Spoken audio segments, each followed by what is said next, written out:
Bonjour à tous et félicitations. Si vous êtes en vie, un nouveau journal de vlog, le 26e, il me semble bien, avec donc au programme quelques réponses à quelques questions et un petit coup d'œil aux films que j'ai vus et séries récemment. Et j'ai eu quelques coups de cœur, donc c'est assez rare, donc on va en parler. Notamment le film God's Country sur Apple TV+, que j'ai énormément apprécié. C'est pas extraordinaire, mais c'est vraiment bien. On suit, pour faire rapide, une prof d'université qui arrive dans une ville un peu reculée des États-Unis. Voilà, on sent qu'elle est assez meurtrie par un passé qu'on va découvrir petit à petit. Elle habite une maison isolée dans les montagnes, au cœur des forêts, etc. Et elle va avoir une altercation avec un duo de chasseurs qui veulent chasser sur ces terres. Elle va leur demander de s'en aller et surtout de ne plus revenir. Et ils vont revenir, bien sûr. Et ça va être l'escalade. Donc c'est assez classique, mais la façon dont c'est développé et joué est assez remarquable. De tous côtés d'ailleurs, hein, très franchement. Et alors, donc c'est un film assez dur. J'allais dire lent, mais en fait il n'est pas lent. Mais il a des passages assez contemplatifs, mais les scènes d'action n'en sont que plus percutantes. Et la toute fin est... on ne va pas spoiler bien sûr, mais c'est une fin totalement satisfaisante, qui ne te prend pas pour un con et qui est très dure. Voilà, j'ai adoré la fin. Et ça fait partie de ces films en fait, où qu'il se termine, enfin que tu as vu vraiment par exemple la conclusion, ton regard en fait sur tout ce qui a précédé est un peu modifié et tu perçois plein de choses un peu différemment. C'est vraiment super intéressant, j'ai adoré, enfin j'ai vraiment beaucoup aimé. À l'inverse, j'ai vu également le cratère, je sais plus comment ça s'appelle, truc de Disney, c'est ignoble, donc sur les Goonies dans l'espace, c'était tellement niais et nul, et la fin est insupportable.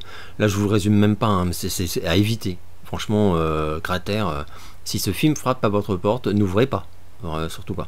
Qu'est-ce que j'ai vu d'autre? Ah oui, alors j'ai vu aussi Evil Dead Rise.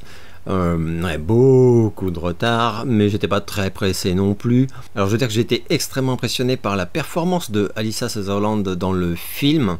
Elle, je la trouve terrifiante et assez extraordinaire. Et paradoxalement, tout ce qui l'entoure m'a plus ou moins déçu, même si c'est pas un mauvais film d'horreur. Mais déjà il m'a pas fait peur du tout, même pas eu de malaise ni rien. De malaise, je parle pas de malaise physique comme devant Terrifier 2, hein, je parle juste de quand tu te sens un peu pas bien quoi. C'est propre, c'est beau, c'est vraiment c'est pas un navet quoi, enfin sincèrement quoi. Par contre, je vais l'oublier à une vitesse ce film, mais c'est pas possible. Donc voilà.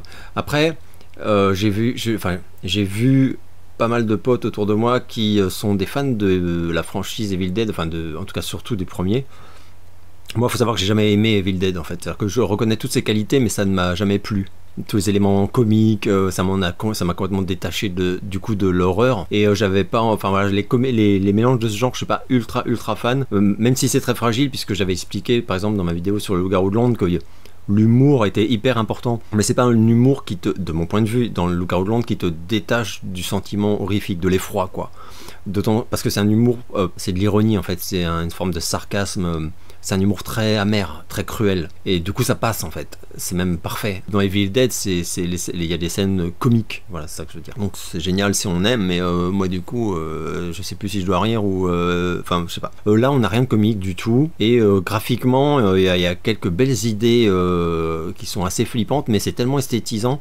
Ça m'a un peu rappelé le problème.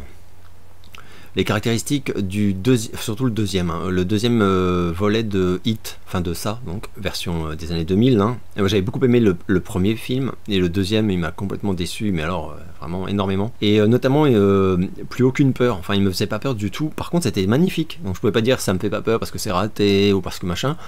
Mais il y a un moment c'est tellement esthétisé. En fait, tu regardes, tu dis, waouh, super beau, c'est super beau, et du coup, en fait, tu peux pas être émerveillé par la beauté de ce que tu vois et en même temps terrifié parce que tu vois. Enfin, c'est un peu l'un ou l'autre, en tout cas pour moi, quoi. Et là, vraiment, il y a des scènes avec, par exemple, la mer, quoi, où je me disais, waouh, c'est terrifiant, mais en fait, c'est terrifiant parce que je trouvais ça magnifique et tout, et en réalité.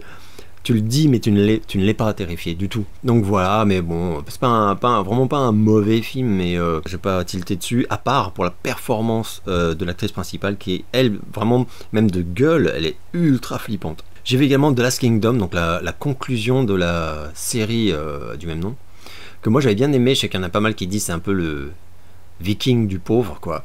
Et je vois très bien ce qu'ils veulent dire par là. Mais moi j'ai bien aimé. Alors je préfère Viking, hein. Mais j'ai bien aimé The Last Kingdom. Par contre, là, ce film événement qui était censé donc clôturer de manière extraordinaire les saisons de la série, eh ben putain de pétard mouillé, quoi. J'ai trouvé ça nul, mais chiant en plus, hein, un comble. Mal joué, mal filmé, c'est moche.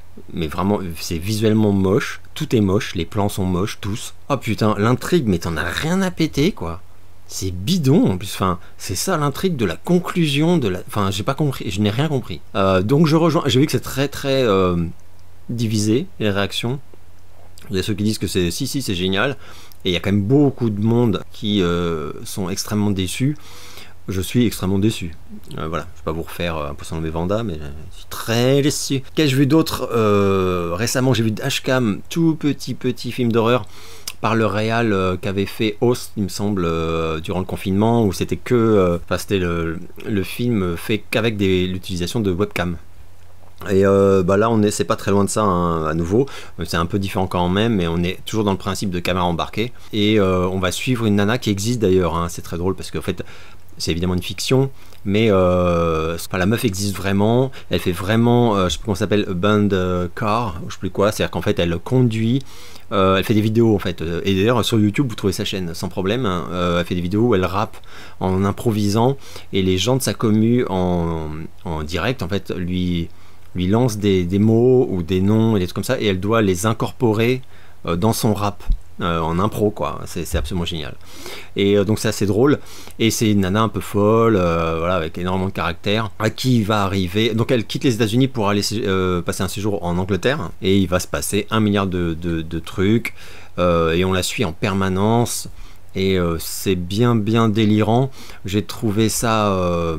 à chaque fois je me disais il manque pas grand chose pour que ce soit vraiment bien, enfin pour que ça me plaise en tout cas. Donc il y a un certain charme, l'actrice est géniale, enfin cette nana est géniale, parce que elle du coup j'ai vu des interviews d'elle après, elle dit qu'elle joue à peine en fait, puisque elle joue son propre rôle. D'ailleurs c'est bien les conversations qu'elle a eues avec le réal, qui lui a dit tu es toi-même, tu restes toi-même, tu fais ce que tu fais déjà, etc. C'est juste que il va se passer ça, etc. Il y a comme des plans de caractère qui ont été modifiés, et d'ailleurs dans une interview que j'ai vue, elle raconte des problèmes que ça lui cause, où une partie de sa commu et même d'autres gens partent du principe que le personnage qu'elle interprète, qui est donc elle en fait, hein, dans le film, c'est elle vraiment dans la vraie vie, parce qu'elle est anti-vaccin, anti-masque, c'est une américaine ultra nationaliste, elle pro-Trump à balle, assez agressive en plus, donc voilà, donc elle s'est pris du shitstorm de voilà, alors qu'elle est du coup elle précise, elle dit moi dans la vraie vie je n'ai pas voté Trump, je ne suis pas du tout de ce bord politique, voilà, c'était pour le personnage, là par contre c'était pour le film, quoi.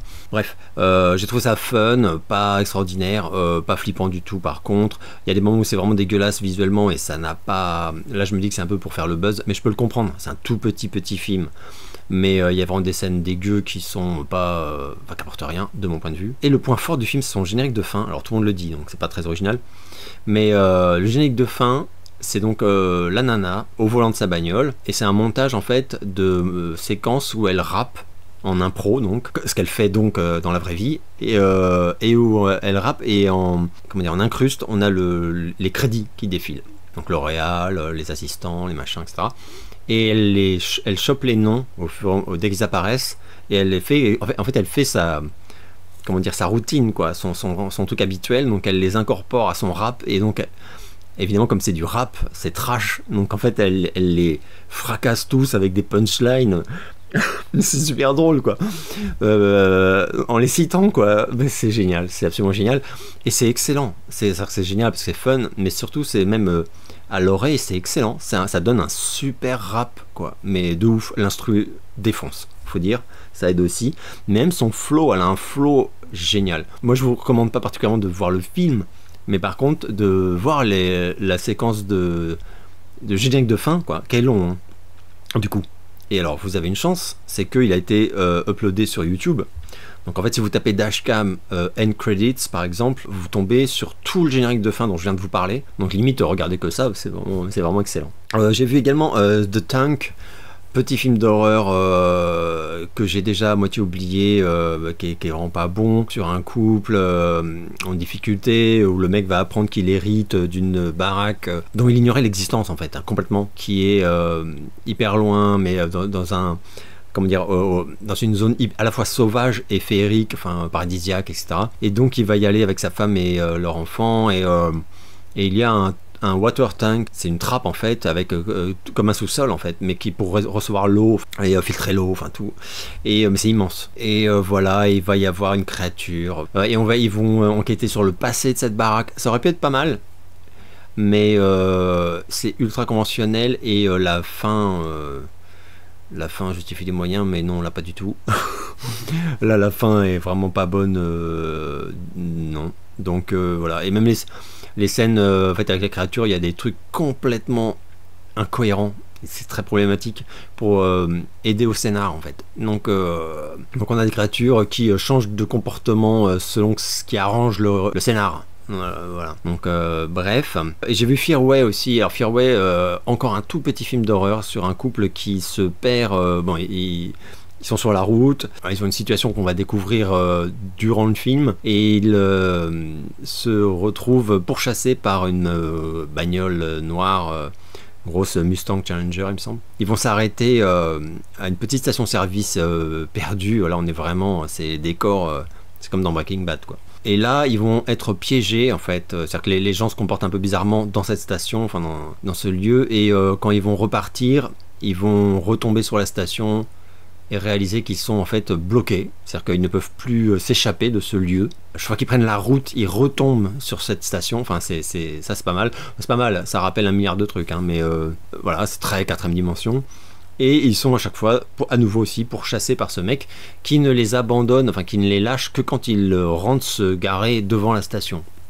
Dès qu'ils s'en éloignent sur la route, la bagnole réapparaît et le type qu'on voit assez tôt est une sorte de vampire, enfin une sorte de démon, enfin voilà, c'est un peu Jeepers Creepers quoi, visuellement. Ça aurait pu être pas mal parce que voilà, il y a clairement pas de budget, c'est fait avec passion, mais pas grand chose d'autre.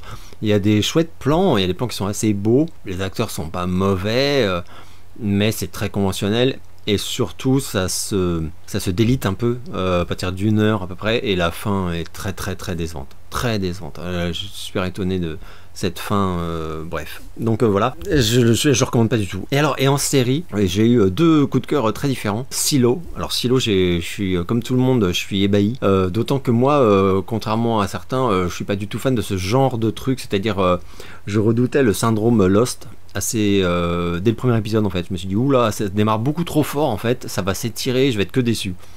Alors après j'ai vu que c'était adapté d'une série de romans qui a une vraie fin, qui est écrite, enfin et que donc voilà. Après ça ne me rassure pas sur ce que vont faire les producteurs, c'est-à-dire que si la série cartonne vraiment, ils vont vouloir l'étirer à balle et donc on aura la fin. Je sais pas dans quelle mesure ils vont respecter vraiment genre une saison par livre par exemple, je ne sais pas du tout. Voilà, j'espère que ce sera assez respectueux de l'écrit, mais pour l'instant je trouve ça génial. Voilà, j'ai vu les 3 épisodes et je les trouve remarquables les 3. Je me régale, vraiment je me régale, c'est génial. Et l'autre, alors assez différente, c'est The Ark. Beaucoup moins de budget clairement, visuellement pas très belle, les acteurs et actrices c'est pas extraordinaire, mais c'est super bien écrit. Et c'est vraiment là, c'est par l'écriture que ça m'a tenu scotché. Il y a 4 épisodes, j'ai adoré les 4 épisodes, et il se passe énormément de choses, donc ça va vraiment 1000 à l'heure. Il y a des moments où on pourrait craindre que c'est un peu humoristique, mignon, etc. Mais en fait, pas du tout. Il y a des trucs ultra chelous et trash qui se passent par la suite, donc on est rassuré là-dessus. J'ai vraiment étonnamment aimé, en fait. C'est-à-dire que voilà, parce que vraiment visuellement, c'est pas l'extase. Hein. Ça m'a rappelé certaines séries des années 2000 au début des.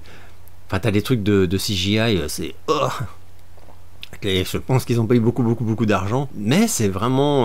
ça a un charme réel, et pour l'instant, c'est très bien écrit, et les intrigues sont top, les personnages sont bien développés, je trouve ça pas mal, bref. Donc voilà, ça c'est pour ce que j'ai vu récemment, et je vais passer rapidement aux questions. Est-ce que tu connais le groupe Kajagoogoo, et si oui, quels sont tes titres préférés? Alors je connais le groupe Kajagoogoo, mais j'ai jamais aimé. J'aimais même pas la chanson, enfin leur tube, hein, Too Shy, mais pas du tout. j'ai même pas acheté 45 tours à l'époque. Et la carrière solo de Lima, là, qui s'était barré assez vite parce qu'il avait pris le melon, bah, j'aime pas non plus. Et à la limite, je crois que j'aime bien de mémoire, enfin moi c'est un truc que, enfin je l'écoute jamais, hein, mais la chanson qu'il avait fait en solo pour le film de Neverending Story, qui est ultra dégoulinante, enfin c'est de la pop vraiment, mais de mémoire j'avais bien aimé cette chanson, je trouvais sympa quoi. Après, bon. As-tu lu La cabane aux confins du monde dont Knock at the Cabin est adapté? Le livre est vraiment plus touchant que le film, même si j'ai adoré ce que Shyamalan en a fait. Alors je connais ce livre de nom, mais je ne l'ai jamais lu. Mais oui, enfin, il a une réputation de quasi chef-d'œuvre, hein, donc, mais je n'en sais rien parce que j'ai pas prévu. C'est vrai que j'ai pas prévu de lire. Enfin, il y a tellement de livres que je dois lire.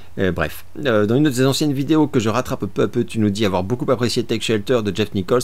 As-tu vu et aimé Midnight Special? Alors Midnight Special, ça m'a vraiment déçu. Faudrait peut-être que je le revoie parce que je pense que j'étais peut-être trop exigeant. J'ai tellement adoré Take Shelter. Tu me donnes un peu envie de le revoir quand même. Mais enfin, en tout cas, non, j'ai pas eu de coup de cœur sur ce film, ça c'est sûr. Dans la continuité de ta vidéo collection Funko, peux-tu nous donner ton avis sur le coffret de Cure et la figurine Robert Smith? As-tu envie de l'ajouter à ta collection? Non, pas du tout. Non, je la trouve ratée par les baskets. Ils ont super bien fait les baskets de Robert Smith, mais ça s'arrête là. Le rouge à lèvres, le make-up et les cheveux, alors, les cheveux, c'est n'importe quoi. On dirait plus la Funko de Nicolas Sirkis que de Robert Smith. Donc non, pour moi elle est ratée quoi. Je retrouve pas du tout Robert Smith.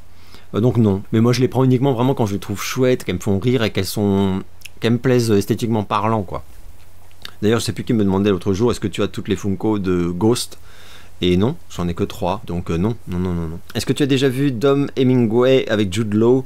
Je pense que ce film va t'étonner de fou. Et Matt aussi après si tu ne l'as pas déjà vu. Ordure avec James McAvoy, c'est de la bombe. Alors merci à toi parce que je ne connaissais pas du tout ce film que j'ai vu du coup. Putain, je me suis... Franchement Jude Law est extraordinaire dedans, mais incroyable.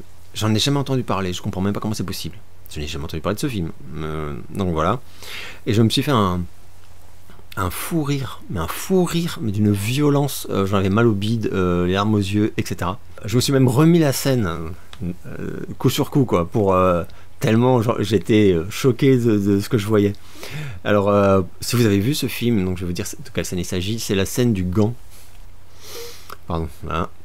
C'est la scène donc où le personnage de Jude Law, donc il sort de 25 ans de prison, je sais plus, apprend que... son pote, enfin le mec en face de lui a perdu une main. Et où l'autre lui dit mais enfin tu t'es pas rendu compte que j'avais perdu une main depuis tout le temps qu'on est ensemble quoi, parce qu'ils sont ensemble déjà depuis toute une journée ou je ne sais quoi. Et l'autre a un gant bien sûr à l'endroit où il lui manque une main. Et Jude Law s'énerve en mode comment je pouvais deviner, je crois que c'était un effet de mode, genre t'étais une fashion victime. Parce que je lui dis pour quand je me fais chier avoir un gant à une main et l'autre dit mais qu'est-ce que j'en sais moi. Putain, je pouvais plus de rire toute cette scène et ces répliques. La scène de la main et l'autre fait putain t'as perdu une main, merde c'est horrible. Et l'autre lui dit mais non mais j'arrive pas à croire que tu t'en es pas rendu compte. Enfin, ah putain c'était excellent, chef-d'œuvre. Cette scène ça m'a rappelé les meilleures répliques des Tarantino, tu sais, les vieux Tarantino où t'avais des scènes où tu t'es mort de rire quoi. Enfin donc voilà, quelle est ta chanson préférée de l'album Violator? Pour moi c'est Personal Jesus. Alors pour moi c'est World in My Eyes peut-être.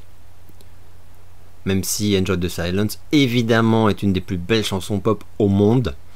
Mais il y a tellement d'autres chansons extraordinaires sur ce disque, c'est très compliqué.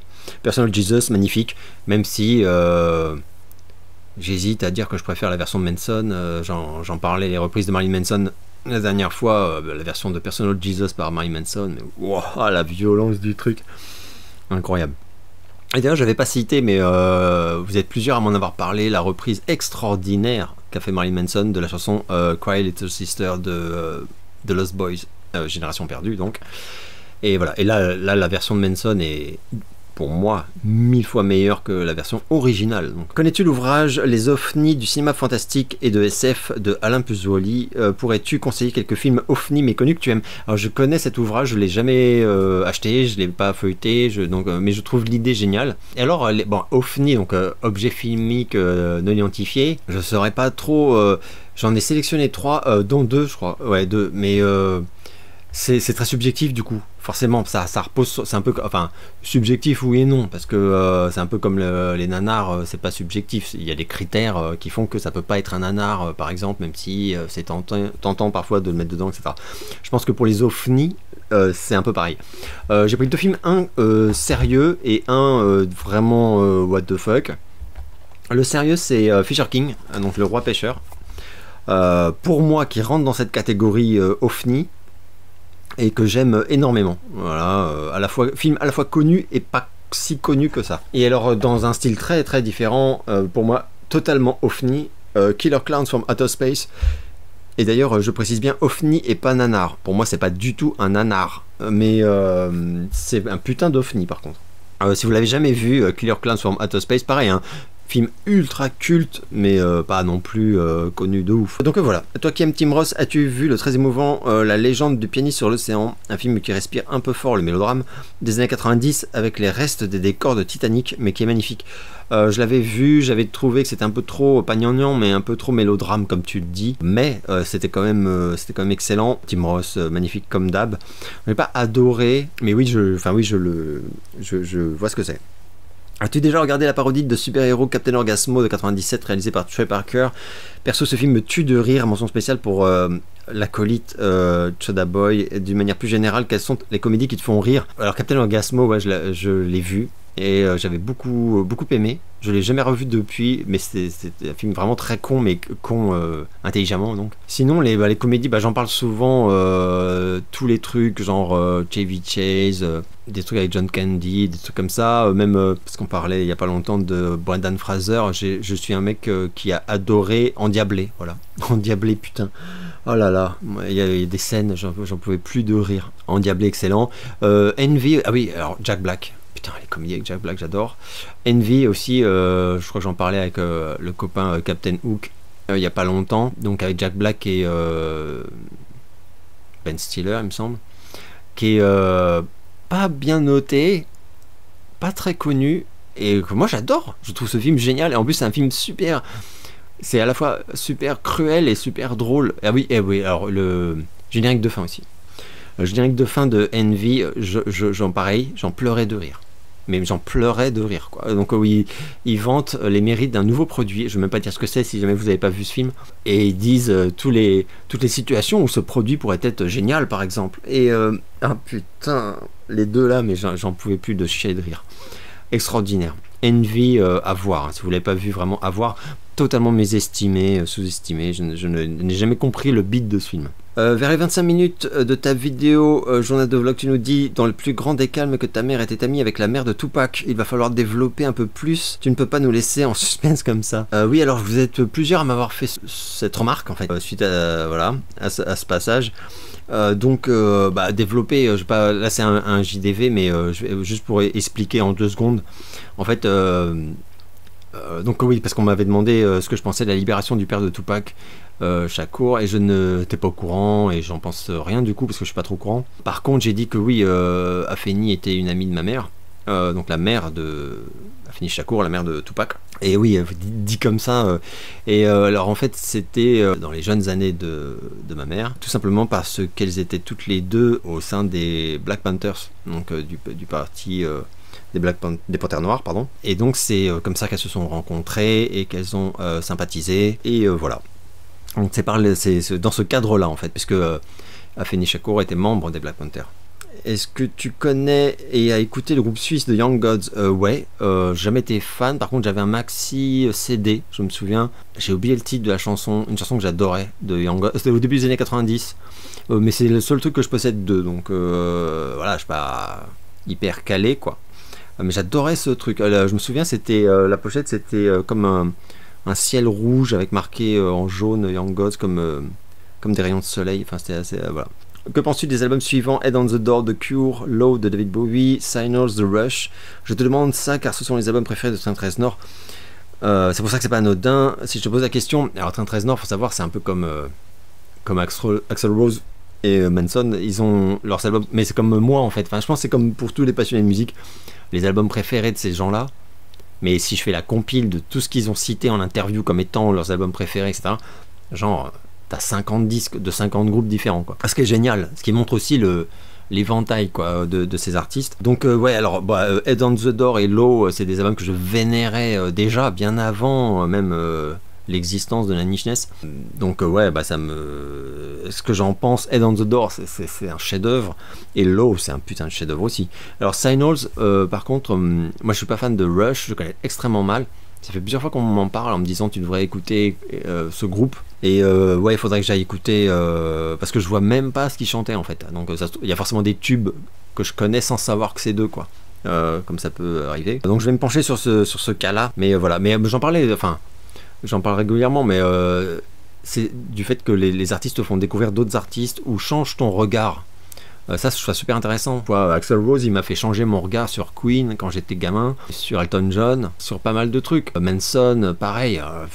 Enfin, alors pas sur... par exemple, je me souviens quand Marilyn Manson déclarait que l'album Dynasty de Kiss était un des meilleurs albums du monde. J'étais déjà à l'époque ultra fan de l'album Dynasty de Kiss, donc ça m'a rien appris, quoi. Mais je me souviens aussi de propos de Marilyn Manson où il parlait du génie de Dancing on the Ceiling, la chanson de Lionel Richie. Et là j'étais là, hein. Et du coup j'étais retourné écouter plus attentivement et les extended mix, etc., etc. Et j'avais compris, enfin je m'étais dit ah ouais. Alors c'était la période Mechanical Animals, je précise quand même. Donc le moment où Manson était en pleine affirmation justement du fait qu'il n'appartenait pas uniquement à la scène heavy metal. Et donc s'appropriait des arrangements pop, des nappes de synthé, des trucs à la Bowie, des trucs funk, enfin voilà. Et donc c'est dans le cadre de la promo de Mechanical Animals où il avait parlé de ses influences et tout, et où il avait parlé de l'album disco entre guillemets de Kiss, Dynasty, et de cette chanson de Lionel Richie. Enfin c'était génial. Moi j'adore quand les artistes n'ont pas peur de partir à droite à gauche, etc. Et c'est pareil pour Reznor évidemment. Alors ensuite j'ai un questionnaire, je pense que c'est Rudy. Team Patrick Swayze dans Ghost ou dans Point Break. Alors dans Point Break, de ouf, parce que Ghost je l'ai vu 2 fois et c'est un très joli film, mais bon, voilà, je l'ai pas d'ailleurs. Alors que Point Break je l'ai, et surtout je l'ai vu 15 fois, enfin je sais même pas. Donc Point Break, et sans l'ombre d'un doute. Team Arme Fatale 1 ou Die Hard 1, donc Piège au cristal, donc ça c'est dur. Ça c'est dur, mais je dirais quand même Arme Fatale, parce que le premier Arme Fatale, le premier Die Hard, ouais là c'est un peu une question de bâtard ça. Team Delon ou Belmondo. Oh putain, ok, c'est que des questions d'enfoirés. Delon, Belmondo, c'est tellement différent, j'aurais beaucoup de mal à départager, parce qu'en fait c'est 2 acteurs où j'ai... Comment dire, il y en a pas un que j'adore et l'autre que j'aime beaucoup moins. Je les aime tous les deux autant, mais pour ce qu'ils sont, enfin ce qu'ils ont été, même si je pense que par exemple dans les années 80-90, qui sont vraiment des années qui moi me touchent énormément, Belmondo a fait de bien meilleurs films que Delon, au niveau des polars et tout, quoi. Alors qu'à l'inverse, je préfère tous les films, enfin toute la filmo de Delon pour les années 70 par exemple, à celle de Belmondo. Enfin voilà, ça se...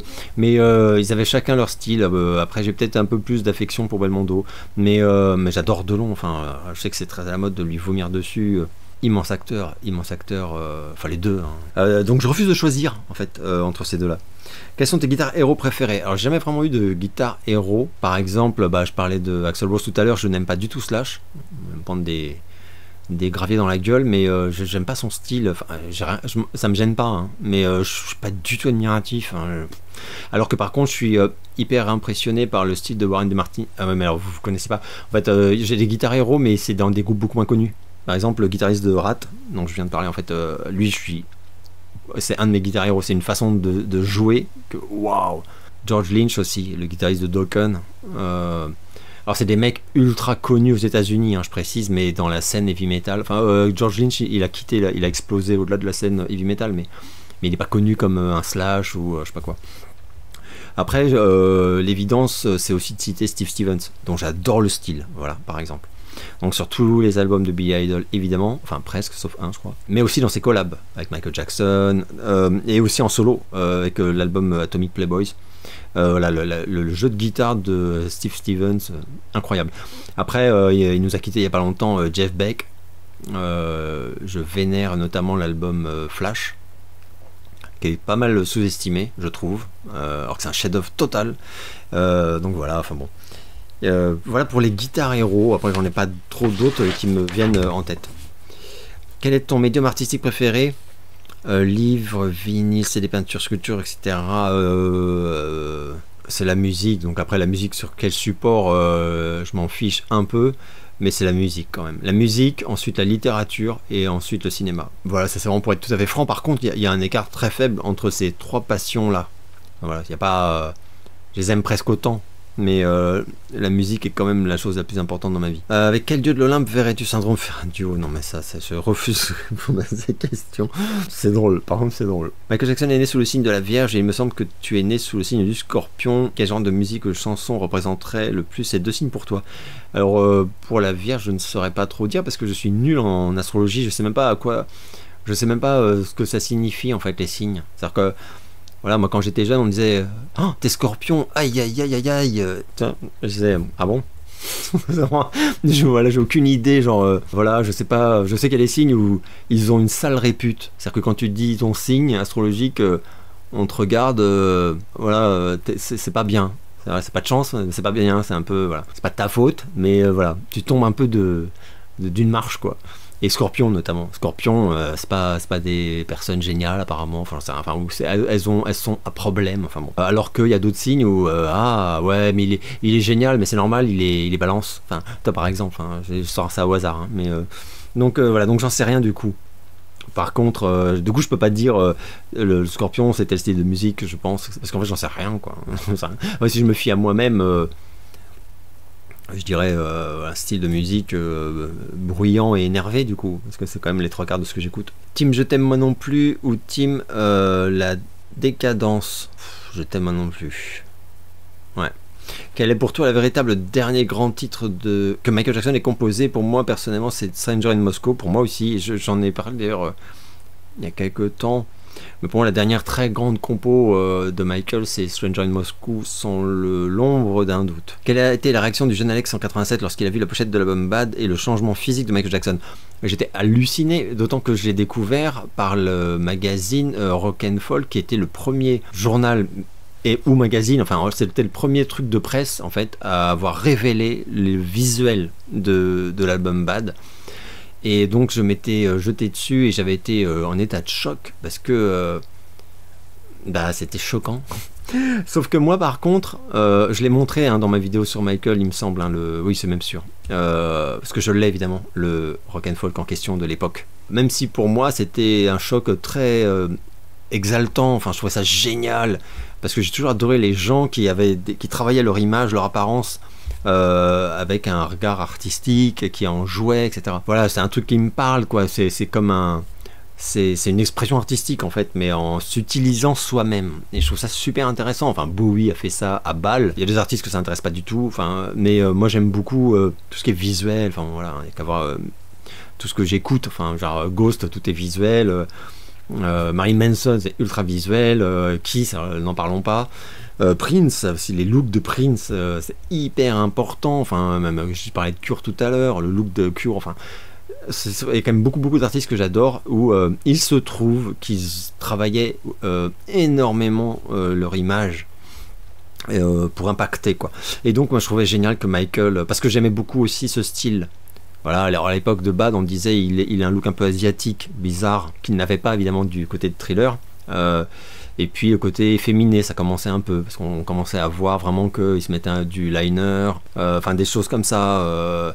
Les cheveux étaient plus longs aussi. Enfin, il y avait tout un truc d'androgynie qui commençait à s'assumer. Moi je trouvais ça génial, parce que ça me rappelait tous les autres trucs que j'adorais. Enfin moi voilà, j'écoutais aussi que des mecs, enfin Motley Crue, tout ça. Donc moi ça me choquait pas. Enfin voilà, je trouvais ça juste beau visuellement. As-tu aimé le dernier Metallica? Non, ça fait, enfin non.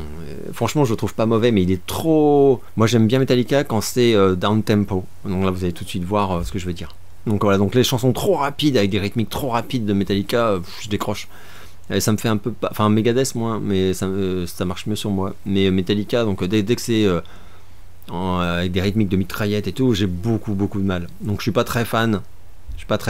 Voilà. Mais il a l'air très bien, hein. J'ai écouté une fois, je me suis dit c'est pas un album qui va me plaire. Moi l'album de Metallica que j'adore, c'est Ride the Lightning, où il y a pas mal de chansons mid-tempo, on va dire, pas voilà. Et des tueries de ouf. As-tu déjà vu le film The Race de 1986 avec Charlie Sheen? Et si oui, qu'en as-tu pensé? Je l'ai vu et je l'ai sous le titre Fantôme, parce que voilà. Et bah moi je l'aime beaucoup. Bon, on n'est pas loin du nanar, hein, mais c'est un film pour moi qui a un charme inouï. Et d'ailleurs c'est un film que Steve il devrait... Alors Steve, putain, ça fait plusieurs fois que je me dis que ça fait plusieurs journaux de vlog où je me dis que je voudrais faire ma déclaration d'amour à la chaîne Revue, qui est donc une très jeune chaîne qui...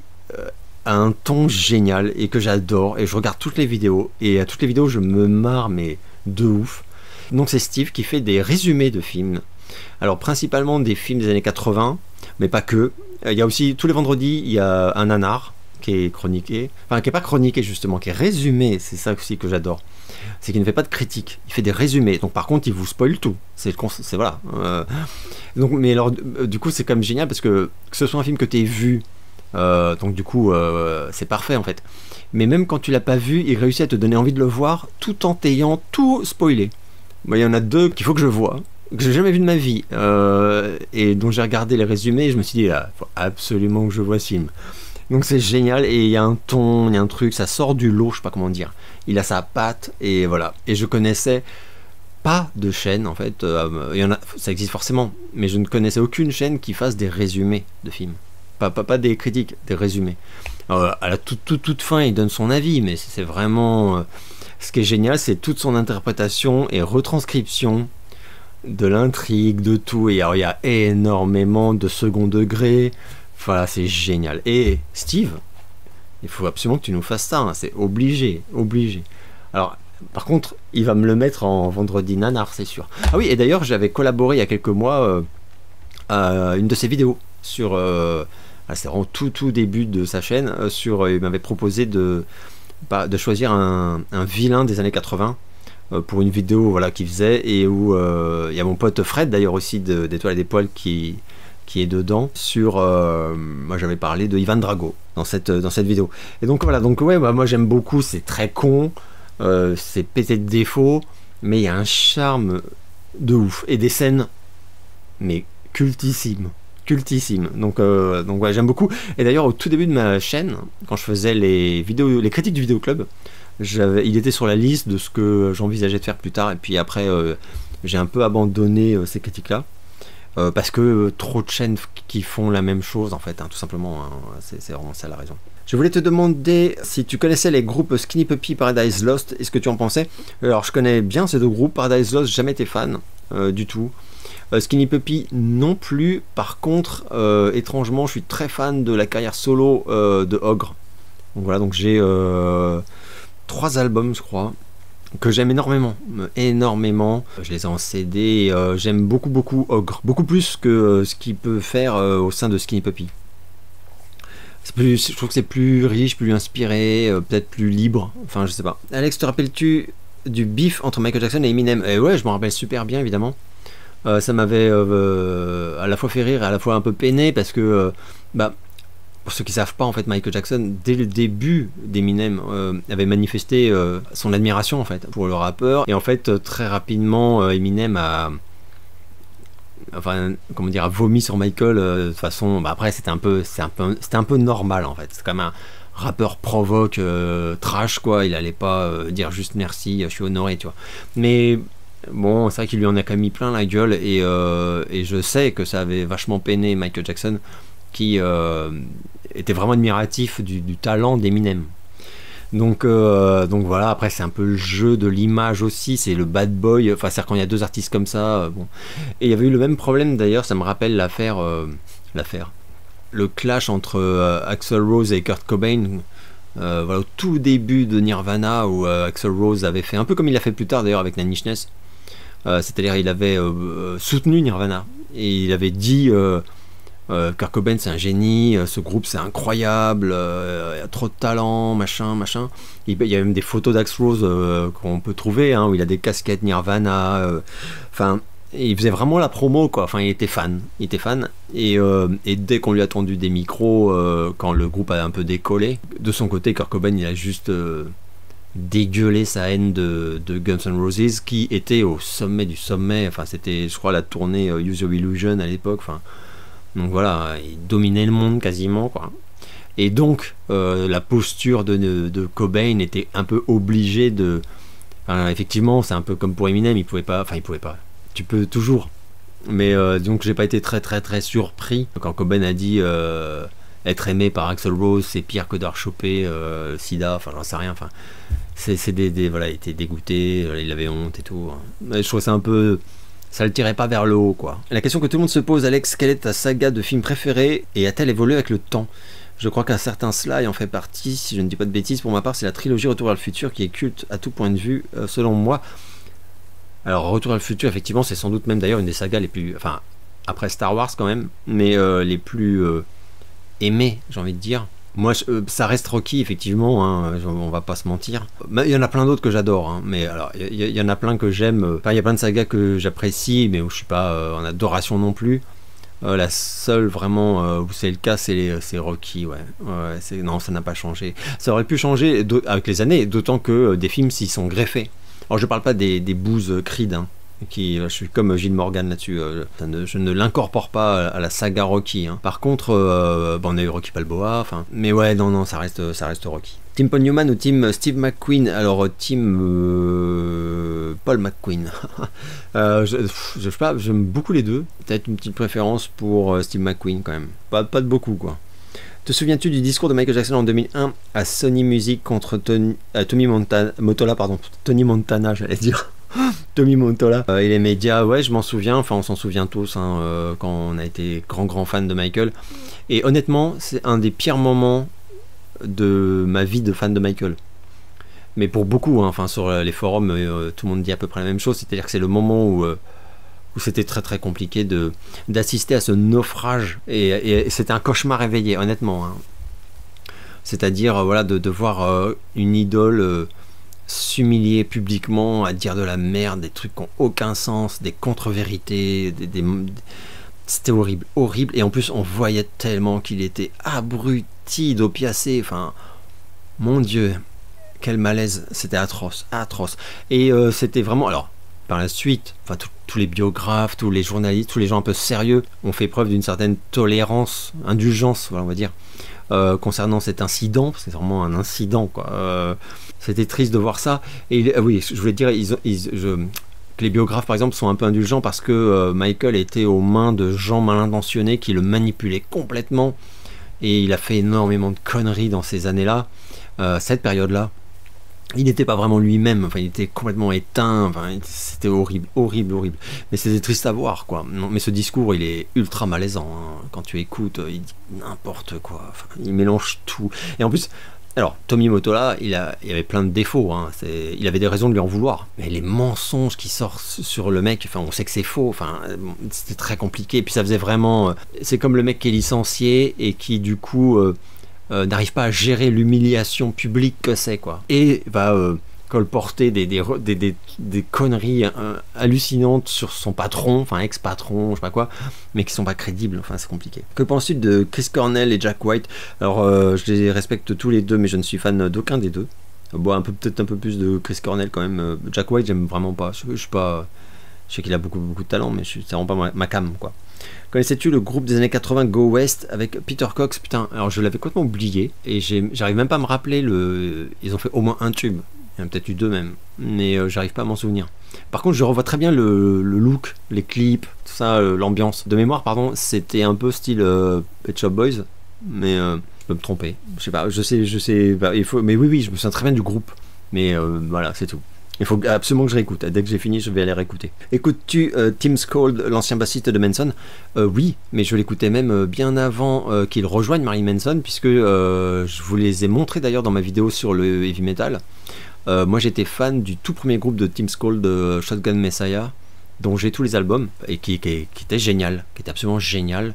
Et je l'ai vu donc en fait Tim Skold quand il était jeune, hein, donc glisser du heavy metal traditionnel, on pourrait dire, à l'indus, quoi, au truc de la nicheness, quoi. Et après, au sein de Manson, je me suis régalé, du coup, j'étais super content. Et en solo, ça fait quelques années que vraiment j'accroche beaucoup moins à ce qu'il fait. Et là j'ai vu qu'il y a un truc qui vient de sortir, mais là, il est en tournée là d'ailleurs, enfin cet été. Et j'ai écouté, et je sais plus si c'est lui qui chante ou si c'est un acolyte qui chante avec lui, mais c'est vraiment trop copié sur Manson. Le chant, c'est un peu compliqué. Donc j'aime bien. Enfin, de ce que j'ai entendu, j'aime bien, mais c'est du sous Marilyn Manson, donc what's the point? Et voilà, c'était la dernière question que j'avais notée. J'espère que vous allez bien, et je vous donne rendez-vous très bientôt pour une nouvelle vidéo.